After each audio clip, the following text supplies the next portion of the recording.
Welcome to LilliHouse, where we ask you to join us in our living room for family movie night. You may hear a dog bark, a cat meow, or a baby cry, or a cat squeak? Question mark? But that's because we want this podcast to feel like an authentic evening in our home. Our cat really has a lot to say about this movie. So put on your comfiest pajamas, get cozy under a warm blanket, and let's talk about some movies. Now she's trying to get into the kitchen cabinets. I don't know if that's catching on the microphone, but that's what that is, if anyone's curious. So let's do a little bit of a roundup here. We have our returning wonderful cast of some of my favorite people in the entire world, like my wife. Hey, it's me. Oh, wow. I'm happy that I'm one of your favorite people. Of course. You know, and I think it goes both ways. The street goes both ways. Oh, wow. Sometimes. Got him. Damn. But, Damn. yeah, Damn. you know. We also have names. My name's Sam. I figured you guys would say that. Well, his wife, Gabe's. Oh yeah, my name is just wife. According to the Christopher Nolan script. Oh my god. Not gonna lie. That's true. We're staying on theme. Well, that's more so for the next episode. My name is Missy. Nice to meet you. Hooray! Her name is Catherine. We'll get to that. I don't know what that is. My middle name is actually Catherine. Oh, that's true. Wait, really? Yeah. Melissa Catherine. It's also the name of the Elizabeth Debicki character in the film that we're talking about today, which is Tenet. That's why I made that joke, and it flew over everyone's heads. But that's okay. So we're going to get started with our trigger warnings for the film Tenet, which came out in 2020 somehow. And let's get started in general. If you are triggered by uncomfortable domestic violence and vague moments of overt torture, then this film may not be for you. Is there anything that I missed aside from just generally being confused about everything? There's like violence, but it's PG-13, so there's not really any It's pretty gore. subdued. Yeah, there's not much gore or brutality. Yeah. So. All right, so that covers that. Now we get into the super secret, sneaky starting question. Yeah. So, did you guys know that Tenet was the 5th highest grossing film of 2020? The 5th of 2020. Can you name the only other English language film in the top 5 from that year? Wow. There's only one. It has to be something pre-pandemic, I would assume. Something from January or February of 2020. Mm-hmm. What came out around that time? Was that Midsummer? No, Midsummer was 2018. 2019? I think it was 2018. Was it the only thing I'm thinking of is the double check last this. No, it was 2019. the last movie that we saw in the theaters before COVID was, I think it was Invisible. The Invisible Man. The Invisible The Man. Elizabeth Moss. Yeah. Lee Warnell. Maybe it's horror that movie. one. Is it that one? It's not. Hmm. Do you have a different guess, Sam? Before I buzz It's the timer. It's such a hazy time of my life and most people's lives. So, Pinocchio? I don't know. Pinocchio. Mulan? No, that came out on Disney Plus. That sure did. Mulan, live action. Mulan. Sure did. Rip. What is it? It is Bad Boys for Life. Oh, yeah. That movie made more money Yeah. than this film. That movie was a hit. It I've was never a big even fucking heard of movie. that. It was It the was fourth. Will Smith, third. Martin Lawrence, third Bad Boys film. Yeah. Coming back after years of no Bad Boys. They were gone, and then they came back. There's a fan base for that movie. Apparently. Movie made a shit ton of money. And also, they're making a fourth Bad Boys, I'm pretty sure. It is in the works. Yeah. It is in the works. I don't even know what Bad Boys is. Well, when we have our Michael Bay miniseries, you'll get very well acquainted with Bad Boys. Will Smith and Martin Lawrence are the two leads. It's a good duo. It's a fun action comedy series. Okay. Yeah, they get into some funky shenanigans, and there's some good action in it. Definitely before Michael Bay's career goes off a cliff in some ways.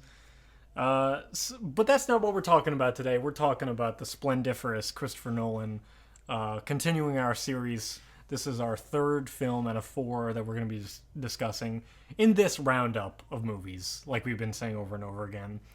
We will undoubtedly revisit him and have 4 completely different movies to pick out from his career because he's that impressive. Today, we're going over a very interesting film in his filmography, I would say, which is Tenet. Came out in 2020, but it was, before we get into overall thoughts, this was an idea ruminating in his head for a long time. Finally got the opportunity to make it, and then the pandemic hit as they were finishing up sort of the very near ends of post-production stuff. And Christopher Nolan decides, I'll just release it anyway. The release date only really changed a few months, but otherwise it still came out in 2020 when it was meant to release. And Missy, what are your thoughts on Tenet? Should we give the context? We've seen this movie. Well, I've seen this movie twice. I have also Technically sat down to watch this movie twice. And the first time I fell asleep. Maybe because I was too overstimulated. I don't know. But I fell asleep halfway through the film. The second time, a couple days ago, when we rewatched it for this podcast, I did not fall asleep. But I am just as confused having seen the whole thing as I am having only seen half. So I think I looked at Gabe towards the end of the movie, and I kind of just said to him, I still have no idea what's going on with this plot. Like, do you have any idea what's going on? That was kind of my feeling the entire time I was watching. So did that make it hard for you to appreciate any of the stuff going on with the actual film itself? I think it's a cool concept. I think that with such a complex concept, you can't have a complex storyline. I think if with such a complex idea, such as time moving forward and time moving backwards, you kind of need to keep your storyline and plot a little simple. I know what you're saying. That makes sense. So that's kind of my thing. It's just too much. It's it's too many flavors in the cake, and it's kind of just doesn't end up tasting good at that point. Okay. Sam, how do you feel about it? Yeah, I mean, I think when we get to the bones of this film, that's definitely a complaint I have. More so with the first half of the movie, because it does, I think, heavily. You start off with this really cool opening scene. Sweet music, Sam. Yeah, music. You got Ludwig Göransson replacing Hans Zimmer. This is the first collaboration between him and Christopher Nolan, and I think his score is impressive in this film. But when we discuss Nolan's next movie, I think even crazier score. Everything is taken up a notch with that one, I would say. But we get this great opening action scene, and then we get this exposition, and then we get another scene with exposition. Then we get another scene with exposition, and it's he's just going on quests. The protagonist character, his name is the protagonist. He never gets a name. Correct. Yeah, played by John David Washington, Denzel Washington's son, which is pretty cool. And but yeah, I think this movie is definitely takes a lot of mental leaps. I think overall, though, this film is Nolan doing the most Nolan-y things, and that's for better or for worse, in whatever way you want to look at it. I don't hate this movie. I also don't love it either. And that's because he's, falling within the traps of himself. He can't get out of his own way, and I think this is the prime example of his filmography where he's doing that. Yeah, this feels like the most untethered Nolan movie that there is. Yeah. He has the blankest canvas, the blankest check that he possibly could have, and he just plays. And the way that he plays involves a lot of complex time manipulation and characters that don't always feel like actual human Yeah. beings, Instead are like, pawns on a chessboard. on the chessboard, right? Or like conduits of a storyline in a Yeah. way. At worst, I would say. At worst, pieces of a plot line that he wants to play out. Yeah. And I think that there's a lot of ingredients here. Like Missy was saying, I think I agree that there's a lot in this movie in general. Yes. And that's not putting a label on it being good or bad. There's just a lot.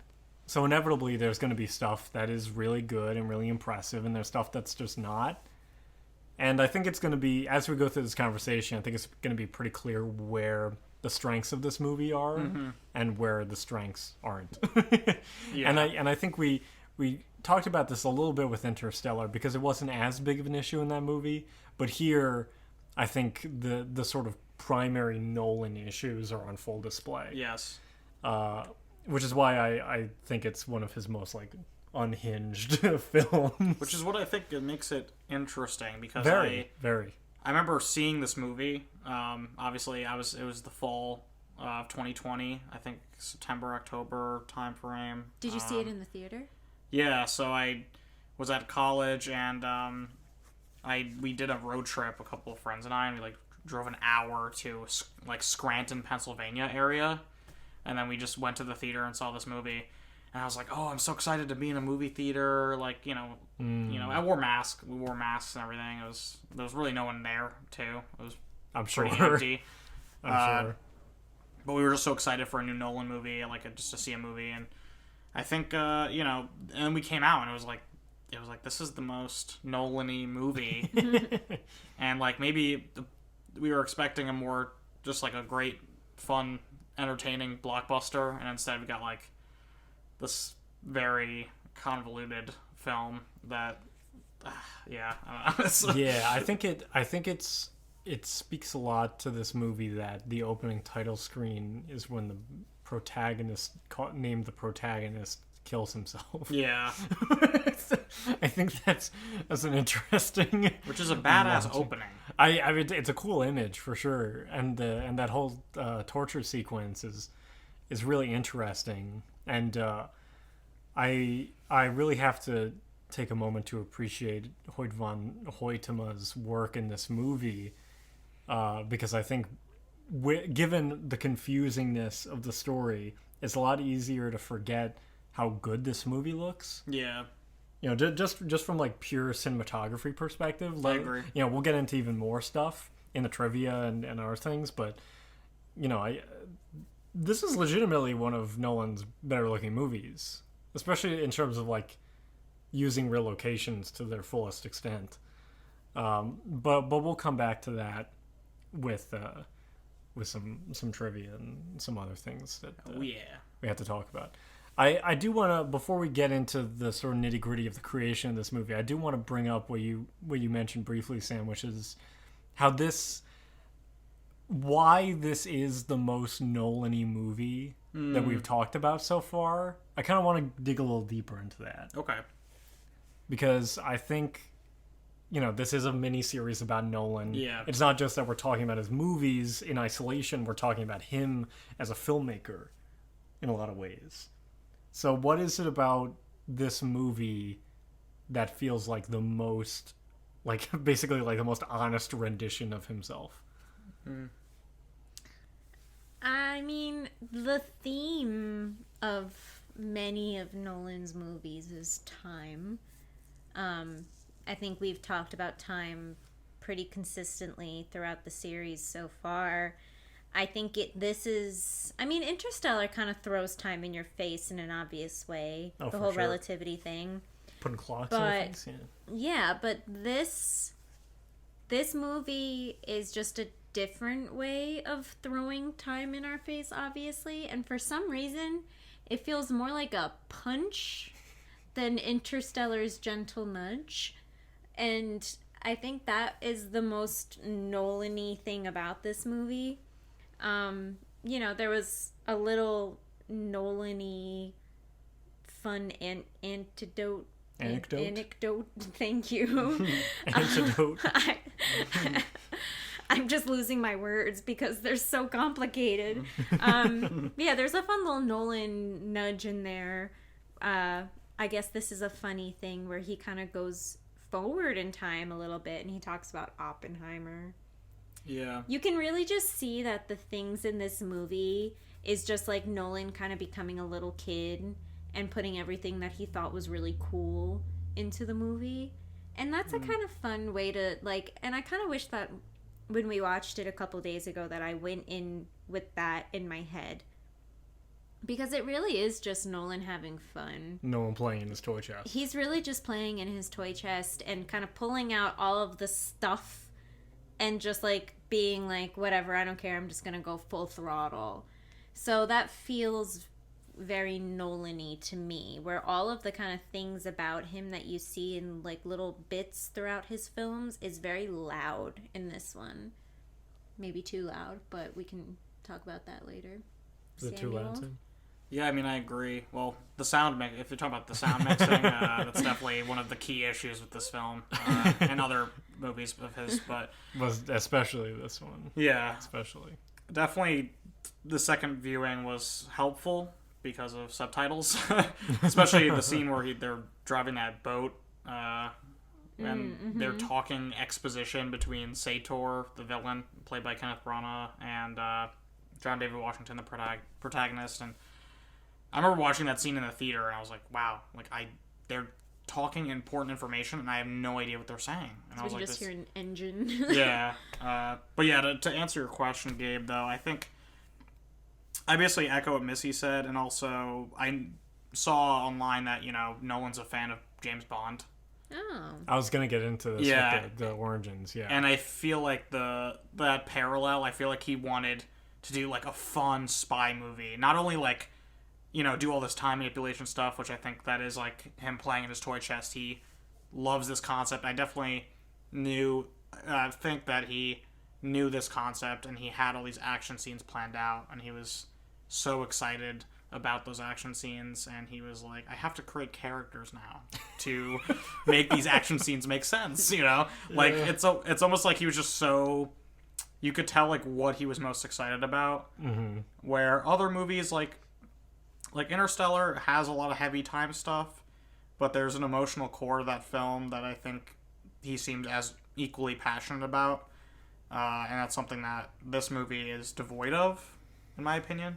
And but in that way, he wants to do that James Bond kind of like emotionless thriller type thing, but he's also still trying to use characters and do character building moments that just doesn't really work. It makes me think that the missing ingredient here is his brother, actually. Yeah, because this is a solo written by Christopher Nolan movie, whereas the previous two movies we discussed were him and his brother Jonathan. Yeah, and I think the two of them together have a pretty good mix of the things that we're talking about, which is like these really impressive, memorable sequences of action mixed with good character work at the same time, or even more intricately, the use of balancing character and story with an interest in technology and time and science.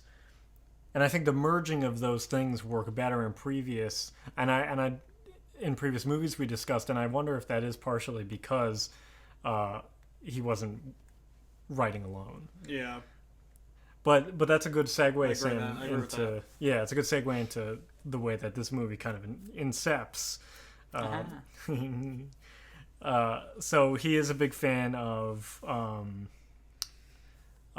James Bond movies, and he wants to do sort of like a globe-trotting espionage kind of thriller. He also envisioned a little bit of Sergio Leone, which is like old Western, like Once Upon a Time in the West, and things like that. But what he did, which I think is funny, is he didn't watch any movies to prepare for this, to prepare to write it, to prepare to make it. He just used what he remembered from those movies to come up with it, which I think is very telling. Yeah. I think it's very telling of the movie that we ended up with, that he relied on his memories of those films as opposed to the films themselves. So, moving on from that, though, it takes him quite a while to really figure out the script of this movie. He really starts working on it in 2014, which is, right after his time, his main production and post-production time with Interstellar, and starts to try and figure out this Tenet thing that he's sort of been ruminating about for 20 years or so. And there's a lot of scientific ideas in it, very similar to Interstellar, that Nolan wants to work on. So he consults with Kip Thorne again a little bit. Okay. Goes through a whole bunch of different paradoxes and theories and physics and laws and all sorts of things. And the amazing thing about Nolan, as we've discussed, is he makes a shit ton of money with all his movies. He works with Warner Brothers again and his production company, Syncope, and he gets $200 million budget for this movie, which is the highest budget that he has had up to this point. He gets, like you were saying, Miss, his time to play in his chest. His canvas is bigger. He gets more toys now than he's ever gotten before, theoretically. So he has all this money that he can use. He starts assembling his team. He gets John David Washington after watching him in BlacKkKlansman. Okay. That makes sense. He gets Robert Pattinson after he sees him in Good Time. After he sees him in Twilight. Twilight. Yeah, very convincing. He cast Elizabeth Debicki. They originally were thinking of having somebody older to play the part, someone closer to Branag's age, but they end up going with Debicki after him and his wife, who is his producing partner, after they see Widows, which she is incredible in. So, and she plays kind of a similar character in that movie, actually, even though it's a little bit better written, but we'll get to that. And then the casting of the other sort of secondary characters, like Aaron Taylor Johnson and Michael Caine for his one scene, and Kenneth Branagh come in after that. And also Dimple Kapadia, who makes her English language film debut, which is kind of cool. As Priya? Yeah. Okay. Yeah. So that's cool. Yeah, Michael Caine has literally his one day of work in this movie. Yeah, I forgot how brief. Yeah, he has literally a single scene. But he had to get in there. Of course. Our boy had to get in there. You know what? I respect it. So, when filming this movie, in similar Nolan fashion to what we've been discussing previously, he's not a big fan of soundstage kind of work, things like that, CGI backgrounds and things like he wants to go somewhere to film. So aside from once, a little bit of soundstage work in Los Angeles, this movie is filmed in 7 countries: Denmark, Estonia, India, Italy, Norway, the UK, and the US. That's awesome. And I think that is such an incredible choice and really adds a lot to this movie in a way that I think it really needed. He never cuts corners, and I love that. He never does, but he also has such a good way of staying in lane also. Mm-hmm. It's never like gratuitous. Like, why do you have to record? Yeah. Like, why do you have to film here? You don't have to film here. Yeah. It's never like that with him. It's always purposeful, which I think I agree, is a great choice that he has. So Hoyt van Hoytema joins Christopher Nolan once again as his cinematographer. As we discussed a little bit ago, shoots this movie on 65mm film. Delicious film. Yes. Film. And IMAX cameras, which is something that... I wasn't ready for what Gabe just did. Her eyes bulged I was making out. little kissy motions in my hands because I like movies that are shot on film. Okay. That's a great... I mean, it's... the movie just looks better. Yeah. It just does. It's nothing against digital, but I think there's something special about the way Nolan combines film stock with IMAX cameras. Yeah. that I think is really special, and once again lends a lot to this movie in a way that I think it really needs, because the look is so important to this film. And from there, that pretty much covers the main production aspect. You know, we mentioned that Ludwig Göransson takes over film composing. This was, like you said, Sam, before, he came in instead of Hans because Hans Zimmer was doing Dune instead. So he was sort of like trying to balance which one he wanted to do, and he ended up going with Dune instead of this film. I think if I was Hans Zimmer, I would do the same. Yeah. And I'm kind of glad, because I really agree. like the music in Dune, and I really like the music in Tenet. Yeah. Yeah, I think Ludwig Göransson ended up bringing a lot to this movie in a cool way. He was a good substitute. Absolutely, and he does some interesting things with the sounds, including creating melodies that would sound the same when played forward and backwards. He even, I'm stepping on trivia corner, but I think it's very funny that one of the themes for the antagonist, Sator, he had Christopher Nolan tape his own breath in a studio and then use the breathing for the score for the character, which I don't really understand, but yeah, I think extra, this was like but I appreciate interesting it. choice. Yeah.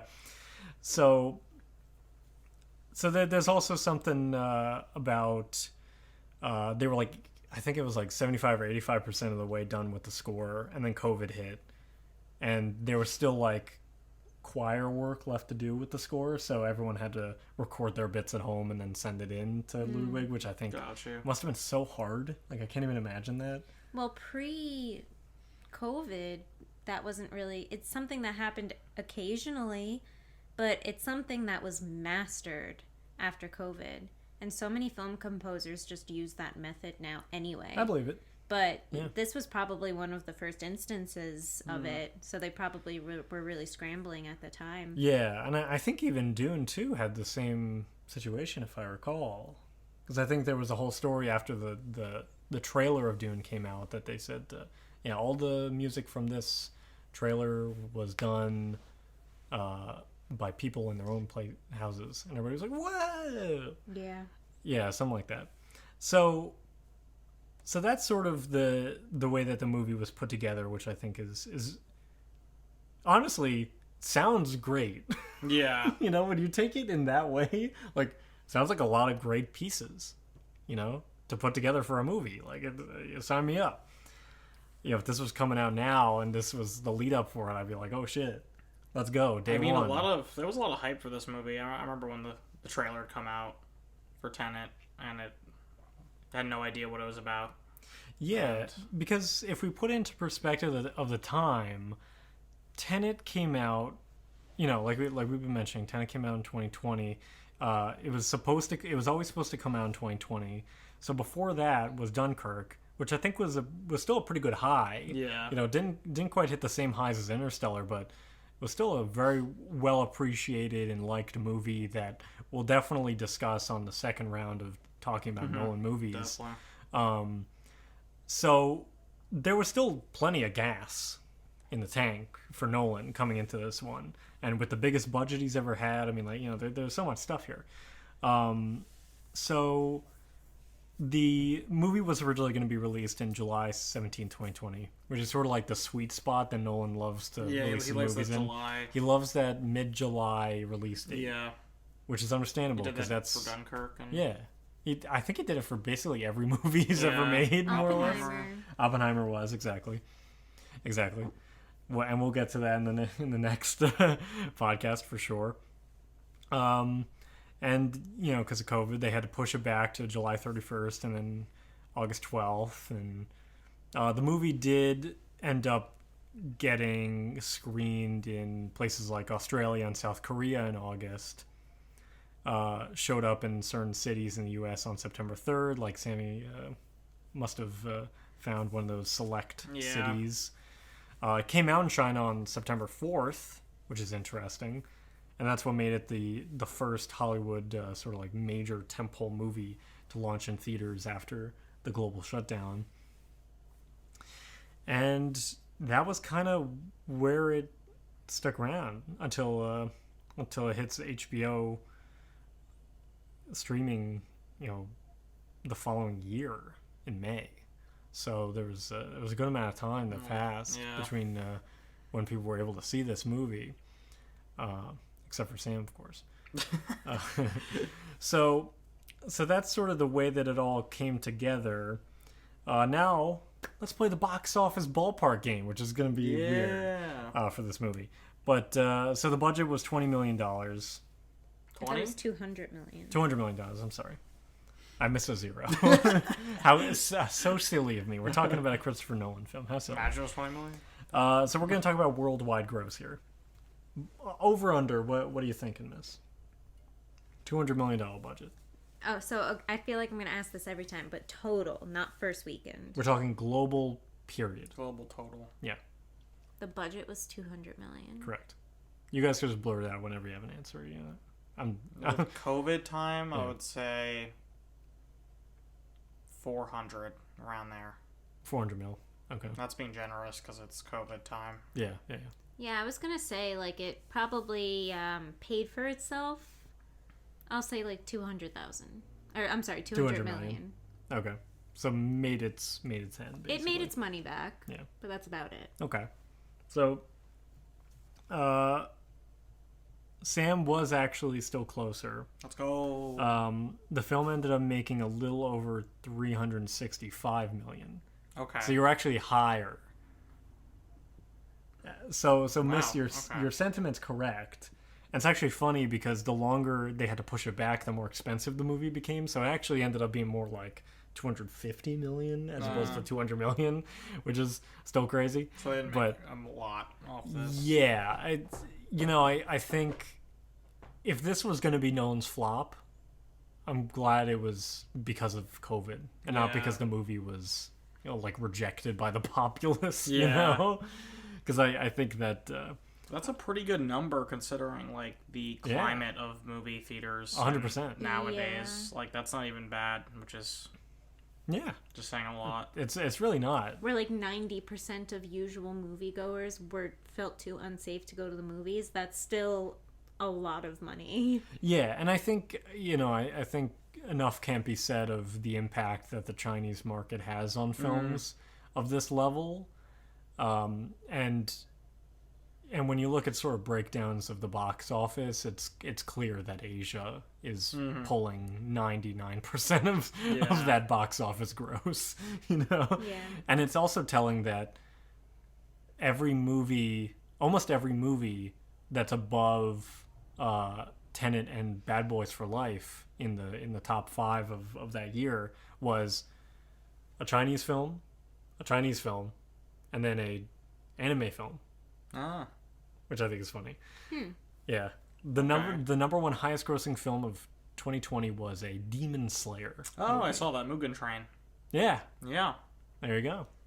I saw that in theaters too. But that was, it must have come out in Japan first because I saw that definitely came America, out in Japan, like in spring of 2021, so the next year. Yeah, that's always how it happens. Yeah. It always comes out in Japan first. So it's very interesting that it was able to get to that point. Even I'm surprised the global market still was so impactful, though, just because of COVID was being felt. Shows how obviously in fucked China. up America got from it. When you ask an Australian person, and they're like, "What COVID?" Yeah, they're like, "Huh?" So let's get into trivia corner a little bit. This is honestly some of the most fun I had with a movie trivia so far, because the movie is kind of mid, so so the trivia was more fun to dig into. The first one, which I think is amazing, is the production team purchased and then crashed a real 747 airplane into an actual hangar. That's so cool. So they didn't. But did they build a hangar to crash it, or were they just like, oh, we don't need this hangar? That's a great question, And this is half-assed internet research, so I'm not really sure. Okay. That's a great question. Unclear. My assumption is they went to someplace and built a hangar. Yeah, they probably went to an actual hangar and then built a fake hangar. Yeah. Something That's that my would assumption. crash a little easier with a real plane. Yeah. So that you're not destroying the actual plane. Yeah, so exactly. So the whole thing was practical. There was no visual effects or CGI added to it. Nolan originally was interested in using miniatures and little set build, like small set pieces, for the stunt. However, the team, while they were scouting for locations in California, found a bunch of old planes, and they realized it would actually be more cost effective to buy an actual plane and perform the actual sequence for real. Oh, that's cool. Which is hilarious. And it's amazing to think about like where we've come in terms of CGI. Like that's more expensive Yeah. than crashing a fucking plane into Literally. a hangar. Running in theme with how Nolan had been post Batman movies, there was so much secrecy surrounding this project that Robert Pattinson said that he was only allowed to read the script in a locked office at Warner Brothers. Like they locked the door behind him. Wow. It's like Avengers level. Seriously. Michael Caine wasn't even allowed to read the entire script. Wow. He was simply given his scenes only to read before shooting. And before the movie came out, Michael Caine told the press that he had no idea what the film was about. Oh my god. Even though he was close with Nolan, which is incredible. Probably some of the main actors can't even Yeah, explain honestly. what the movie's about. I've seen it twice and I'm still struggling. It's very well, we'll get to that. After Trivia Corner, I'll do my best to do a synopsis of what the story actually is with this movie. Okay. And that'll be a fun little game we play. Yeah. And see if Missy gets Trying to figure it out. any less confused. In addition to performing stunts backwards, the main cast also learned how to speak in reverse for the roles. Kenneth Branagh himself not only learned how to speak backwards, but also had to figure out how to do it with his Russian accent. See, this is like very weird. This is a piece of trivia where it makes me think like, is that necessary? Like, That's exactly what I was thinking. I'm like, I myself could record you on my cell phone and then play it backwards. Like, Yeah. why? It's a testament to Nolan wanting everything to be as real on camera as possible yeah, which for this movie. that meticulousness is much appreciated. It's just interesting. But I don't it know. also doesn't make sense because it's not like the characters are speaking backwards. Like, my name is Missy. It's not like I, as a character in this film, am saying Isom. Because if you hear me talking backwards in this film, it's because in that however they word the two. Uh-huh. When I'm going in the backwards time world, I am speaking normally. Forward to, I am speaking forward. but you're yeah. speaking backward to It's other not a people different going world. forward. Yeah, but Anyway. Kenneth Branagh also had something funny where he said that he read the script for the film more times than anything he has ever worked on. He compared navigating the script to doing the Times crossword puzzles every day, which is hilarious when you think about the career of Kenneth Branagh. Yeah. what else has he done? He's a very prolific Shakespearean actor Oh. on stage and also in film. And yeah, behind the camera as well. He's done a lot of directing. He did the new Murder on the Orient Express and Death on the Nile films. And also, what was the one that just came out? Haunting in Venice. Our cat's being weird. A Haunting in Venice, thank Yeah. you. Didn't see that one. And he directed Belfast, He also directed Belfast, yeah. which was 2 years ago. Yep. Interesting. Decent film. Yeah, so he's pretty prolific. He's been around a long time. He actually did the first Thor. Yeah, also, the first Thor. He which is did interesting. directed Hamlet, and starred in Hamlet. Yeah, he's one of those guys that like will gladly direct himself in Yeah. the lead. He's definitely one of those guys. But he's very like.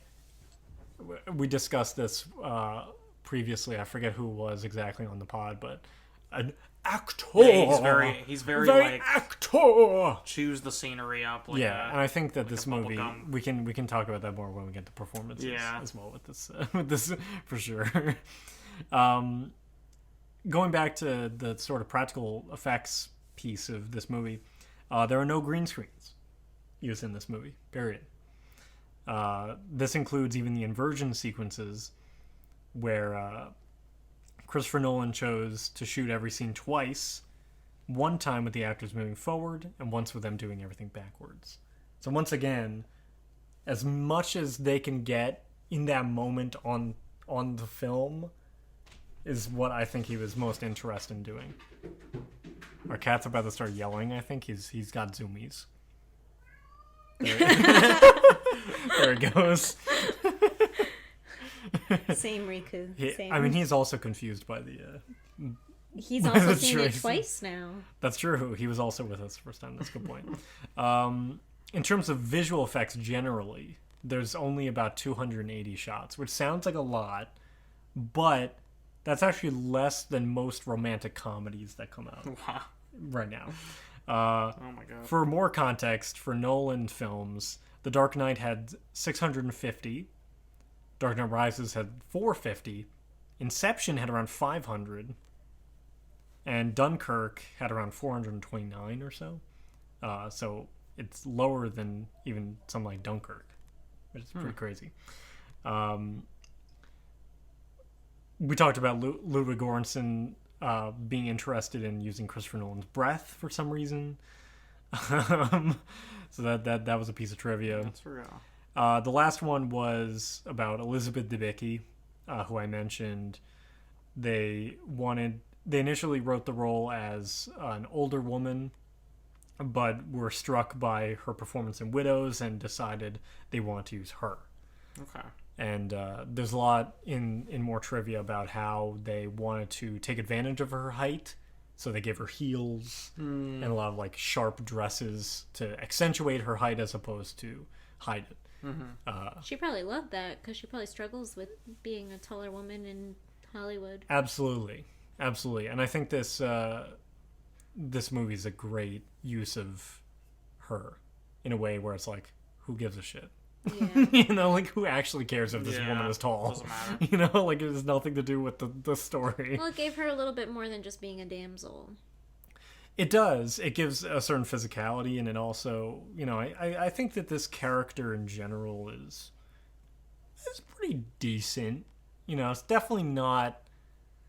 It's not great, but I will say it's I think the arc better. The arc is cool. I just think the writing after a certain point is just like all of her lines are like, my child, I love my child. That's a good point. Sator. Yeah, that's a good And I'm point. like, we get it, but like Say something different. Yeah, like just something more interesting with your lines. And she's doing it. The actress herself is, selling that character very well. But yeah. Well, I think that's a reoccurring thing with all of Nolan's movies and his female characters.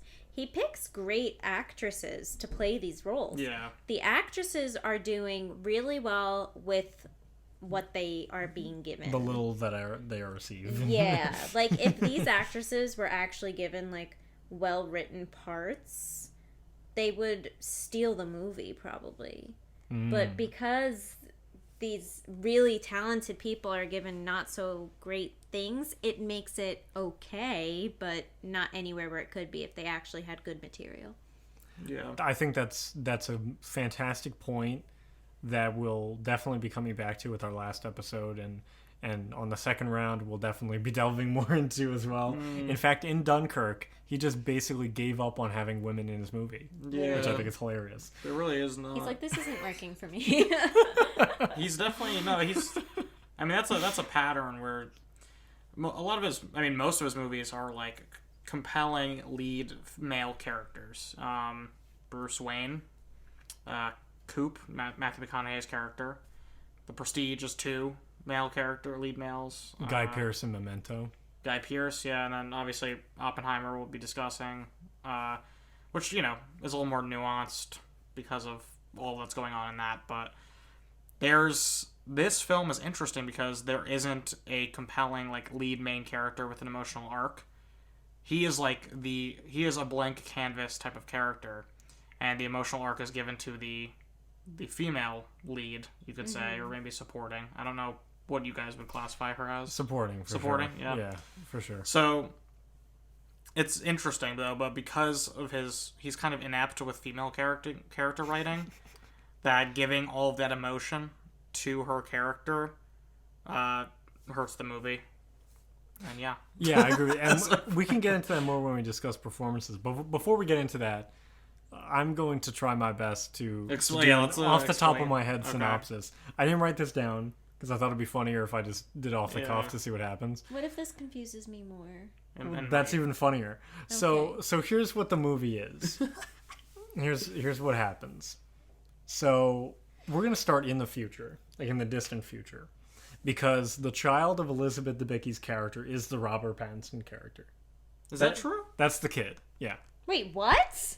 No. Yeah. Yeah. The kid grows up to be Robert Pattinson. What? And then he goes back in time to help him? Correct. So that's why he's always talking about, and especially in the final scene that he has, where he's like, "Oh yeah, we got plenty of good times together and all this stuff." So, I remember that. So this is what we're going to get into. After the events of this film, John David Washington essentially creates Tenet as a way to sort of keep in control the stuff that Sator was taking advantage of, and the stuff that that weird stick thing was manipulating. The algorithm was manipulating. It's his way of sort of controlling the issue so it never comes back again. And that's why throughout the movie they're always saying, like, I'm the protagonist, I'm the only one, and all this stuff. And sometimes he doesn't believe it, but then he definitely believes it. And at the end, it becomes true. And after the movie, it becomes true because he carries on that sort of mission, creates Tenet, and trains the son as a sort of member of Tenet. And in order to have the events of this movie happen, he has to go back and steer John David Washington in the right direction. Or you mean the son in the right direction? No, the son has to. Oh, the son Robert Pattinson has to steer John David Washington in the right direction. And that's why even at the very beginning with the opera thing, he saves his life with the bullet and all this stuff. He becomes sort of like this guardian angel in a way for that character up until the very end, where he ends up taking a bullet again for for John David Washington at the end. That's why you see the dead body of the guy, and it's got the little keychain on the back of his bag because it's Robert Pattinson taking the bullet for John David Washington, so he could go on to make Tenet. Well, I think the whole thing is like there's multiple. Our cat is like all up in the microphone right now. Riku. Go sit somewhere. Hello, Riku. You goof. But yeah, the whole movie's like a temporal pincer movement, as they call it. So basically, like what they do in the final action scene, they have one team go forward in time, and then the other team go backward in time. Mm-hmm. So the team going forward in time learns everything that's going to happen, so that they go back in time and then tell them they can go back in time and redo things, or basically like set up the other team for success. And that's what Robert Pattinson is doing. From the future, he goes back so that John David Washington can go forward, and Robert Pattinson goes forward with him to set him up to make Tenet. It's a little bit like Matthew McConaughey steering his daughter behind a bookshelf. Okay, so but a little more complicated. I'm kind of with you on the construction of Tenet. What confuses me is everything inside. Like what Sator's character is doing, the bombs, the little cube thing, those parts of it, I literally the world is ending. I get the whole thing where Sator has cancer and he's like, I'm gonna take the whole world with me, and so if he dies, the world dies. But like, it's the little cube and the stuff in the paintings and the like, all of that is just completely a question mark for me. Well, the paintings was a thing more about the Elizabeth Debicki and Kenneth Branagh relationship. It wasn't really like a part of the time thing of this movie. So what were the little cubes? The cubes? The part of the algorithm, you mean? The little What's the pieces of the algorithm? The algorithm is 9 pieces. So basically it's like the big spear thing that they have at the end. Basically, there's a future scientist, like the Oppenheimer of their time, and the future scientist creates creates the machine to go back in time, basically, and then they want to use it to basically she like realizes like I can't, like, this is dangerous, whatever. So then she goes back and like hides it in like 9 different places. So there's 9 pieces of the algorithm. So she hides it, and then Kenneth Branagh's character, the future then they decide, this organization, to go back in time because they want to get the pieces, they want to get the algorithm back so that they can invert the world, basically, which will then save their time, because in the future, this future is like kind of like an Interstellar thing where it's like ruined by global warming. Yeah, the world and is all sorts dying. of stuff. So they're like, we need to go back and like invert the world, like invert all of time. Like it's kind of super heady, but it's. So what's the whole explosion, like nuclear warfare, like the world dies when he dies? Like, what is that? Because the algorithm will like kick in and the whole world will be like inverted in time, which will then mean like no time exists at all because everything's being inverted, which means nothing can exist. And then everyone would die. So then what's happening in the ground at the end? That's the last piece. That's the 9th piece of the algorithm that Sator's men are grabbing or defending, and then they're trying to get the piece so they can get the algorithm. Combine it with the rest of the pieces. Yeah. Kenneth Branagh kills himself. Boom. Yeah, once he kills himself, like, it's like that's the algorithm kicking in. The world ends effectively. So that's why there's the tension there in that final act of he can't die yet. Like, he can't die until we do this. I have literally no idea how either of you got that from this movie. I didn't.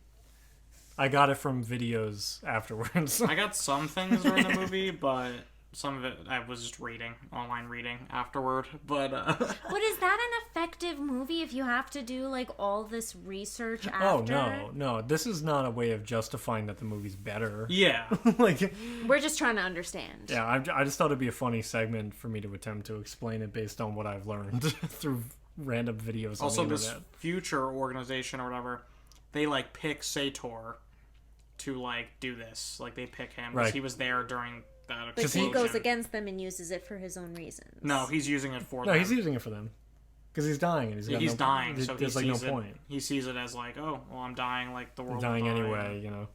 Yeah. Okay. I'm with you more than I was before the podcast. That's fine. I now understand what the little QB things were. Okay. The son being Robert Pattinson is interesting. I didn't catch that. And yeah. Yeah, so that's all to say, I agree. It doesn't make the movie any better Yeah. that this information is a little bit clearer now. But I do think it's useful in terms of explaining the performances in the movie, because this whole timeline, you know, it was not laid out to them like we have. You know, they just had the script to work with. But Nolan informs the directing by this timeline that he has. You know, the true intended timeline of this movie, he has in his head, and that's how he directs them. So I do think it helps discuss the performances a little bit, you know, especially when we talk about like Robert Pattinson. Yeah. who feels like the prime character to discuss, I guess, what's wrong with this movie. You know, certainly John David Washington too, but I honestly think Robert Pattinson's more interesting to start with because he's trying.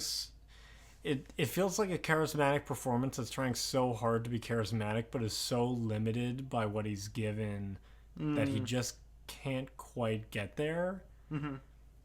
And I feel like John David Washington's more successful in being charismatic with his character.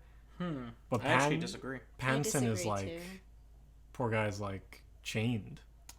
You guys disagree with me? Yeah. Yeah. I feel like, I mean, I think John David Washington is good in this movie. But, wow, voice crack. He, a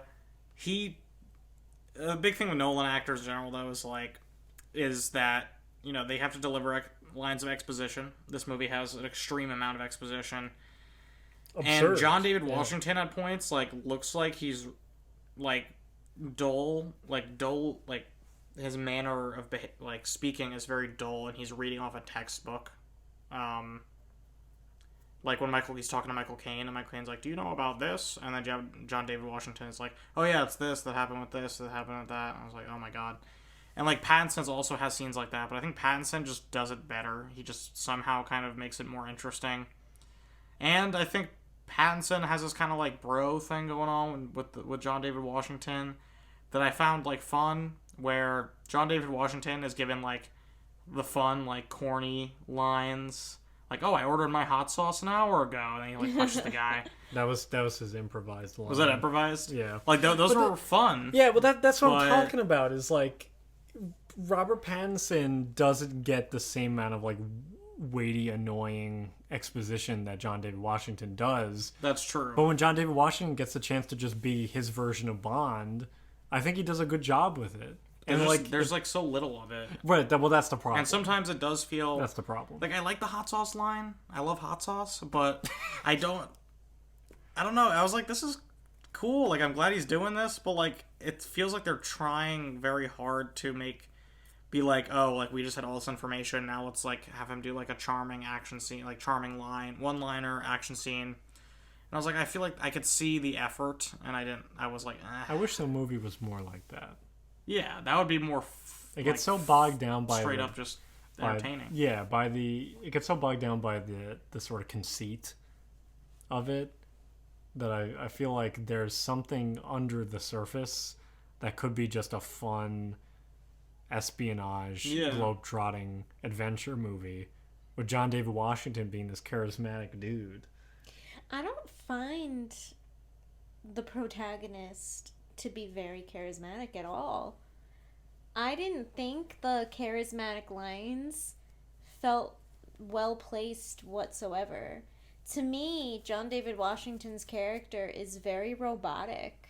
So when he's like, I ordered my hot sauce an hour ago, and, like, his facial expression doesn't change, he never smiles, he never, like, he just, to me, is kind of like a robot saying this thing that doesn't fit his character. That feels a little bit more like something Robert Pattinson would say. Because Robert Pattinson's got this kind of, like, little cool guy smile and smirk he does a lot of the film, where it feels like John David Washington is just like, business, business, business.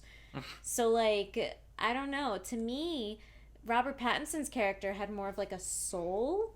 Even if he didn't have a lot, to me, he just had more of a soul, where John David Washington's character, to me, felt very robotic. And, like, even in his connection with other characters, you know, like, he has this huge connection to Elizabeth Debicki that feels that he's, like, willing to put all these risks out for her and to give her that cell phone at the end where he, like, goes back in time and saves her and her son and all this stuff. But to me, there is nothing leading up to that where I, like, see him forming this connection with someone, because he's just so robotic throughout the entire interaction he has with her every single time. Like, to me, there's just no emotion behind his acting in this film, which maybe is for a reason, because he's technically just a dead man walking. But they give him lines, and they give him interactions with characters that would make you think he's more charismatic, but to me it never hits.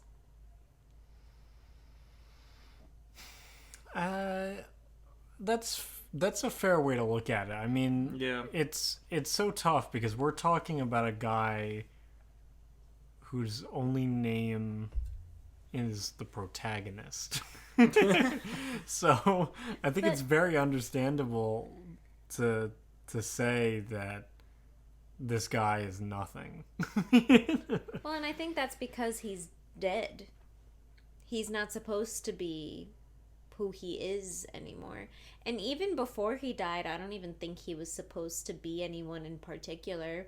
He was part of some super secret agency something group to the point that they were changing their Velcro symbol on their uniform. Aren't they the CIA? Oh, are they? Isn't he the part of the CIA in the beginning? I know the pill thing to kill himself was, they said it was CIA technology. That's what I thought. I don't know. I'm not sure. I'm not very clear. Very not sure. Yeah, there's if there was ever a movie that had the least amount of hand holding ever, I would say this is definitely one of those movies. He was a covert CIA extraction was what happened at the Opera House in the beginning. Okay, so a CIA group was trying to extract that guy. Yeah, which, by the way, I would like to go back to at some point. Who was that guy? Why did we never see him again? Well, because it was a part of a mission that had nothing to do with the actual story of it's like a weird movie. setup. Oh, but I thought that they had one of the pieces of the thing. Well, they did, but I don't think the CIA was interested in that. I think it was just the group attacking the Opera House, because there was like Sator's goons or whatever. I think they were going to attack the guy, and they were just trying to get the guy out of there. So this guy just happens to have one piece of this algorithm, and then we never see him again? I guess so. Cool. Can I say whose performance I liked the best? Sure. I didn't know if you were going to ask us later. That's why I asked. Well, but this is usually favorite performance. Yeah. It's usually what this section's called. liked Kenneth... Kenneth Branagh. Kenneth Branagh. I liked his performance the best. To me, he played a good Russian villain. I thought his facial expressions were really good. I thought when he was yelling at Elizabeth Debicki, it was good. And kind of the anger in his quiet moments was interesting. To me, he was, I mean, I guess it was not a nice charisma, but he actually had some emotion to his character. Yeah, I thought the little balls line was pretty funny. Yeah. Yeah, I mean, that to me felt like the kind of, like, he was, like, playing into the evil villain, Russian villain, like, you know, the threatening the guy with his wife. Like, he was playing kind of all cards with that. Yeah, that's a scene that feels like if it was in a different movie that didn't have all the reversal of time stuff in it, would have been a great scene. Mm-hmm. Yeah. You know? I liked that scene. And I liked pretty much any scene he was in. And I thought that he was refreshing because of his actual emotion and the fact that even when he was acting stern and he was trying to act emotionless, I could still feel the emotion behind his character, which is, again, what I lacked from John David Washington. Yeah, I think that's a fair assessment. Yeah, I think I would also put Branagh as my favorite. There's times where I'm like, that was interesting, but I think, it's supposed to be what Kenneth Branagh does best, just, Yeah, I mean, I take up the whole screen and yeah, I like John David Washington better in this movie, but I do think Kenneth Branagh definitely makes the location his stage every time he's it's that sure. It's like that. We're saying like this, inspired by Bond films. Like this is, I could see this being a Bond villain, definitely, and I could see John David Washington being that Bond character. Since he is kind of devoid of emotion. Yeah, but Bond has charm, and Bond has emotion, and he cares about people. I didn't get that from John David Washington. Well, that's because this is a movie based on ideas and not True. a movie based on a character. And the James Bond movies are literally based on a character And he literally not as much on didn't- ideas. He literally didn't watch the James Bond movies in preparation. Yeah, he was like, I'm just going to remember them. Spy. Locations. Villain. But hey, what's going on here with the theory of relativity over here? Grandfather paradox. Yeah, his Literally. mind was in a lot of other places that I think don't service this movie Yeah. very well. Like the scene where they're in that shipping container and they're going back. Well, I feel like the action scenes in this film should get some praise. I believe the airplane going into the hangar scene. Yeah. The fight scene in that. Yeah, the in fight that- scene in in that Oslo the Airport. first time and the second time. Nolan obviously with these big ideas, I definitely think he had ideas for those action scenes, like I said before. So when you see him fighting this mysterious dude, the protagonist, in the beginning of the movie, and then later in the movie when they have to save Kat, then he's fighting himself, and like I feel like that reveal was so cool. And then like Robert Pattinson like sees him and doesn't do anything, and that's because he has a whole life of plans that they've already made and stuff like that. I think is very interesting. But I also feel like then they use the concept in ways where I don't know if it completely worked, where like Sator is like interrogating Kat or interrogating the protagonist, and it's like after that cool car chase, and they're like talking backwards at the same time they're talking forwards, and In it's the black and or no, the blue and yeah, red like the rooms, yeah, with the glass, and I'm like, I don't know, like it was like cool, but I think it also has to do with the sound mixing, which in that scene and obviously in the other scenes is just like it's so jarring, and I also have issues with Nolan. I feel like he doesn't.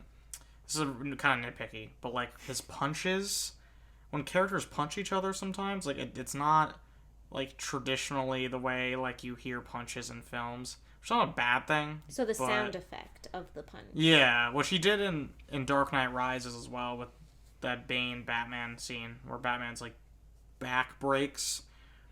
I mean, he cuts. There's no music in that scene, but it's very similar too, where like the punches are like very like it's a very quiet fight scene, and I feel like he does that sometimes here too. Yeah, And it's weird. I don't the know, it just impact isn't there as much as it is, you're just seeing sort of like the actors recoiling and stuff like that. Yeah. And you expect a little bit more of a punch sound to it. Literally a punchier sound. doesn't- Yeah. Which, I agree. It doesn't quite show. But I do think, for the most part, though, the action scenes otherwise in this movie are definitely some of the brighter moments, like the car chase scene Yeah. on the highway. Super cool. The way it gets set up with each of the trucks and cars surrounding that van is incredibly cool. Getting the fire truck on top of it and Oh all, my god. all that stuff. Getting all the way to the point of that car flipping over in reverse and then driving again. And that final action scene too, I thought was really cool. I love the part where like the backwards team explodes the tower on like the top part, and like the forward team like explodes the tower on the bottom Yeah, part. that was and crazy. They're like both diversions. And at that point in the movie, the third act, I think I really liked it because Nolan knows how to set up tension. He knows how to set up, really good action and conclusions. So that like last act of the film, I think, is the best part of the movie for me because I don't know, he does action really well, and then you get to see this concept just like exemplified with this like everyone's shooting at each other, but like some of the shooting is like reverted, and then like some of the team is going backwards and the other part of the team is going forwards, and things are exploding, and then explosions are being reverted. There's a guy that gets like the wall like crushes him, like the wall comes back. Yeah, he gets thrown into the wall. Yeah, he gets thrown It's into the crazy. wall, and it gets like, I'm like, whoa, that was like kind of brutal, but also really, And the more you think about it, the more horrifying it is. yeah. I was like, well, that was also really cool. Like he had that sandbox he created for himself with this concept, and the movie definitely took use of those ideas really well. Yeah, for that, me, that in feels action scenes. that part definitely feels the most like his synthesis of what he wanted to do with the movie. Yeah, like this is where he's going with that. Yeah, like this is what it is. See, I didn't understand what was happening that entire Well, scene. that's part of the issue. Is I was about to say It was cool. I just had no idea what was That's going fair, on. yeah. No, I was about to make this point about that sequence. Is there's so much going on, and the choreography of it is so impressive, but it's hard to acknowledge that because what the hell is going on? The part They try their best to explain it, but Yeah. it's it's the too part far gone at that that point. did that for me, that I thought was both complex because of the forward and backwards, but really cool, and actually made sense to me based on the second watch, was the scene in the art gallery with the airplane and all of that. To me, that's the part that both made sense and I thought was really cool. Stemming all the way from Robert Pattinson going in and to like scout it, and then the two of them kind of trying to weave their way and unlock the doors with the gas coming in. Like, I thought that was really cool. The two of them working together on that. I love that too. I thought that was awesome. Yeah, the guy from Station 11 showing up and crashing the Yeah. plane. Well, and then the fight scene was really cool, especially once you get the context of the fight scene. It makes that scene even more cool. The fact that they're both fighting John David Washington at the same time is just really awesome to me. So, like, that to me is an effective use of the forward and backwards, because I feel like it's a little more simple, but using a complex idea. It's not trying to use a really complicated idea with a really complicated storyline. Like, that's where I feel like he kind of does the balance, and it's effective. Yeah, and so it's a shame that the movie definitely tries to go in the more complicated direction for most of its Yeah. most of its lengthy run time. I think there's points though where with the action, where that girl that talks to the protagonist in the beginning, hands him the gun and is like, "Oh, you have to catch the bullet," and then like he's like, "Oh, like when do I do it or whatever?" And she's like, "Oh, don't think about it, just feel it." And that's what I do with this movie, especially with that final action scene. Like, I'm letting go of the wheel. Like, I'm not steering this car anymore because it's there's no way to steer it.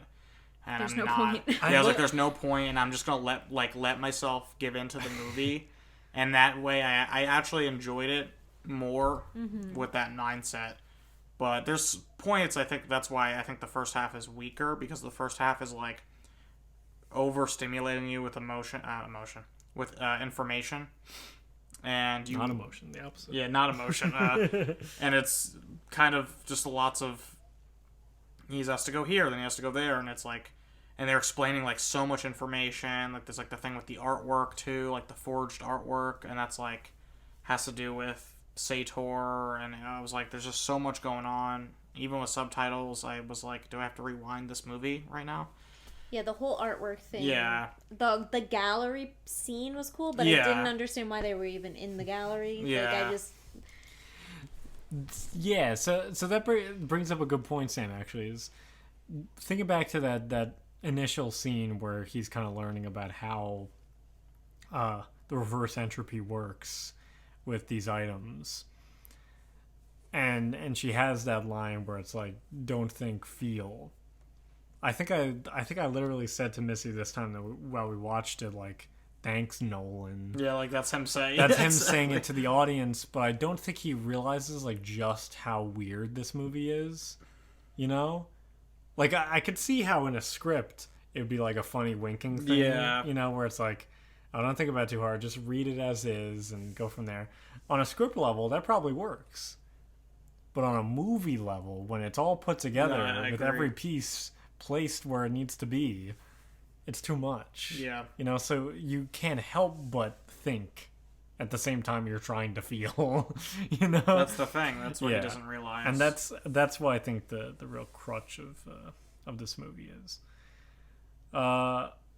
Question for both of you: are there any chameleons in this movie?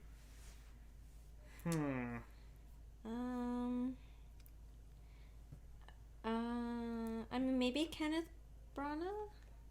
A little bit? I don't know about that. Because He's pretty unmistakable. I mean, maybe it's just me not knowing enough or Even when knowing it was him in the other movies. Even when he's got his stupid mustache in the Murder on the Orient Express, it's like, there he is.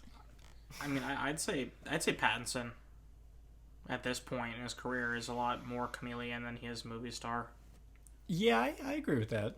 I always recognize him, though. Right. Yeah, but like I his do character think, in Good Time. yeah, he's the closest Versus- we get in this movie. I mean, you know, you think about his character in this and the character in Twilight, you know, it's like, Yeah. Jesus, what the hell?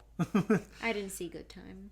Good Time. Yeah, Good Time. He's incredible, and it is very different to this as well, and it's very different to Twilight. So in that sense, I think I agree. In But I the don't think- Lighthouse, he's a Yeah, that super too, different very different. character. I would say too. Lighthouse is, from what I've seen, the most different. But I still don't think he's necessarily a chameleon. It's tough. I think he's a pretty good like middle ground. I'm still like, oh, that's Robert Pattinson. Yeah, like he's got pretty unmistakable facial features that make it recognizable to see him in movie roles. And he's not necessarily trying to hide them either. But he has a breadth of roles that are so different that I feel like he's interested in being in that kind of mode. So I think he's got a good balance of the two. Whereas I think every other person in this movie is kind of just them and yeah. everything else. I agree with that. Michael Yeah. Caine. John David Washington for sure. Yeah. Sort of taking after his dad. Like, I can't unsee this man. Yeah, exactly. Like You know, he's in the gonna be a Creator force. in Black Klansman. Yeah. Like, he's just, there he is. That's him. Has he done anything since Tenet? Yeah, he was just in the Creator, the Gareth Edwards science fiction movie. I don't think I saw that. No, I didn't see He was also in There's something Malcolm else, and too. Marie. Oh yes, you remember that one with Zendaya, Zendaya co-star. where they, it's black and white and they're in their house. Oh, I didn't see that, but I remember the trailer for Oh, I it. thought I watched that with you. No. I watched that alone. No. I never watched it, but I know Okay. it's directed by Sam Levinson and written by Sam Levinson, who is doing Euphoria. Yeah, it's decent Yeah. because John David Washington was insistent on making it more black, Okay. which I think was definitely the right choice for him to do, because I think Sam Levinson and Zendaya had enough of a relationship where they were just kind of like they were on a similar wavelength, whereas you get John David Washington in there and he sees this kind of like not really representative enough script, and he's like, all right, hold on. Yeah. Hold on, I'm not doing this movie unless I can make this more That's good. me.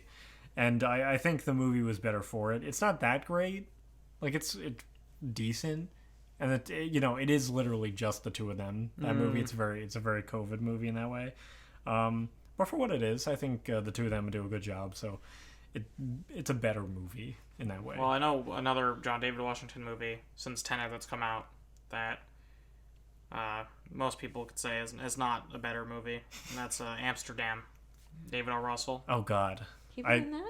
He was the main guy in that. with Margot Robbie and Christian Bale. Christian Those Bale. three are the leads. I literally can't even picture it. That movie was probably one of the most forgettable movies I've ever seen. The one thing that I took away from it was what I told everybody about the movie was somehow they managed to get, and I'll probably not even name everybody, Robert De Niro, Rami Malek, Margot Robbie, Christian Bale, John David Washington, all of those Taylor Swift. Anya Taylor-Joy. No, that's not my point. Anya Taylor-Joy in a room together, in a scene together. Timothy Olyphant, Michael Shannon. Oh, Michael Shannon, Mike Myers, they were in that scene Yeah, too. Chris Rock. They were all in the same room. Chris Rock wasn't, but all these other in the guys scene, were all in the yeah. same room in one scene, and the movie's bad. Yeah, that's It's just like how that do you, movie's a weird anomaly. That how I do you don't- manage that? It also came at like the worst possible time too, where everyone realized like, oh, David O. Russell's kind of an awful human being. Yeah, like, he's a bad person. I'm not interested in really like appreciating or supporting his work anymore. So we're not Yeah. going to do a podcast episode on him. No, don't. Yeah, probably not. unless for some reason when we do Bradley Cooper stuff, we do Silver Linings Playbook. That's the only thing that I could see us going going back to a David O. Russell movie. Otherwise, there's really no reason to go back to any of his other stuff, because everybody who appears in a David O. Russell movie is in more interesting things. Yes. That we could discuss instead. Yeah. So that's what we would do. Besides for, I don't know if Jennifer Lawrence would be... I don't know what more... I feel like Silver Linings Playbook is her peak. Well, she didn't even win the Oscar for that, did she? She did Was win that the was that Oscar. the one she won for? Yeah. Because she'd been nominated for other stuff, too. Yeah, but nothing really that good. Like... I don't know. This is really going off topic on the Tenet podcast, but I am curious if there is something there now that it's been brought up. I won't be able to not think about it. I mean, there's some stuff here. There's some stuff, but it's not really... Yeah, she was nominated for both American Hustle and Silver Linings Playbook. Like those... Such a weird role. David O. on Russell American is Hustle. unfortunately the highlight of and her Joy career. too. What the heck? Like, she did Mother, which, you could, if you like that. Yeah, she hates that movie. She was in Don't Look Up, which Well, people like. here's an interesting mini-series on Jennifer Lawrence. Let me know what you think of this. X-Men First Class, Winter's Bone, which was her first nomination, Hunger Games Catching Fire, which I think is the best Hunger Games movie, and Causeway. I'll sit out of that miniseries. I want to see Causeway. I like Brian Tyree Henry. Causeway's pretty decent. I was kind of bored, but I liked both of them in it, so it made up for it. Or we could do No Hard Feelings again. We can revisit I love that No one. Hard Feelings. I'll sit out of that one. That movie's just as good as The Holdovers. Just as good as Tenet. As Tenet. All right, so Just as complex as Tenet. Yeah, definitely. indeed, let's dig into some more educational background for this movie. Let's do it. What are some life lessons that we can take away from Tenet? What do you think? Oh, so many. What? Every time we do this, I'm like, the serious ones or the funny ones? Why not both? I think I said the same thing in the last part. Here's a serious one. Okay, I'll start with. Go ahead then. I mean, he's the protagonist, but during the movie, you don't know if he is a protagonist, the protagonist. So, in that way, take control of your life and make sure you're making the best use of your time, and you become the protagonist in your life. If you feel like, oh, I'm not the main character of my life, I'm not doing what I want to do it. And that's a very broad, but this is the most serious one I could think of. Missy looks dumbfounded. That's an interesting angle, Yeah. I would say. For me, I would say if you have essentially unlimited money, but also life-ending cancer, I don't think you need to take the rest of the universe with you. Like, I don't think you need to. It's a little petty. Yeah, that's a good way to put it. Yeah. Like, it feels a little underhanded to be like, if I go down, you go down with me. Yeah. To the entire world, It's a little cruel. They try and justify it that like he was basically in growing up in Chernobyl, but I don't know. I think that might be a bit of a reach. Like, just enjoy the things you have now, man. Yeah, maybe be a better growing up in the husband dirt, too. Like, be a nicer guy. Like, you got a kid with That's this the life woman, lesson right there. and like you're treating this girl like shit. Like, she's beautiful, and like you're just treating her like a freaking like a waste of space. And stop holding power over her. That's a serious one. Stop it! Stop it right now! Wait, but mine is the most important. Yeah, what's Okay. that? If you're going to rob an opera house or whatever the heck they were doing in that scene, Whatever the heck. there's no reason that you have to step on the cello. Oh expensive. yeah, there was some pretty brutal Instrument violence. instrument violence. Listen, at the I beginning. don't like when animals die in movies. I don't like when children or babies die in movies. Next up is just reasonless musical instruments. reasonless damage to expensive musical instruments. There's no reason that cello that dude is stomped probably more right through that cello. expensive. Yeah. That's pretty unnecessary. That was unhinged, and it started the movie off for me on a sour note. Also, Can I just go back to a weird question I have about this movie, about one specific thing that happens in one scene? Sure. Okay. I don't know why Sam's points made me think of this. Sure. Sam's life lessons. Sure. Do you remember at the end when they're on the boat and it's like future Elizabeth Debicki like comes back in time and she like pretends like she was the one that the version of herself that just left the boat. In that time, Yeah, so she comes back in time. She's like just trying to keep him from killing himself. Right. And then she ends up killing him anyway. So, why does she spill the sunscreen? For lubrication to throw him off the boat. Okay. Yeah, because she wasn't going to carry him off. So she planned on Killing him. him and throwing him off the boat. Yeah, she was going to do it no matter what. It was just a matter of originally Waiting. it was waiting for the Station 11 guy to fire the thing into the air. But she just gives up on waiting Got it. because she can't do it anymore. He was also in Yesterday. Because I was trying to think That's about right. I was trying to think about my life lesson, and for some reason the first thing that came to my head was don't spill your sunscreen, it's probably slippery. But then my thought was Sure is. I guess that was probably in the movie for a reason, but I don't remember what it was. Then you get that nasty, especially not on the top floor of your yacht where you turn into a ragdoll and like hit your fucking neck. I know, on that the- was- Oh, that was rough. that was nasty. I'm surprised that was good. I mean, that was fine for a PG-13.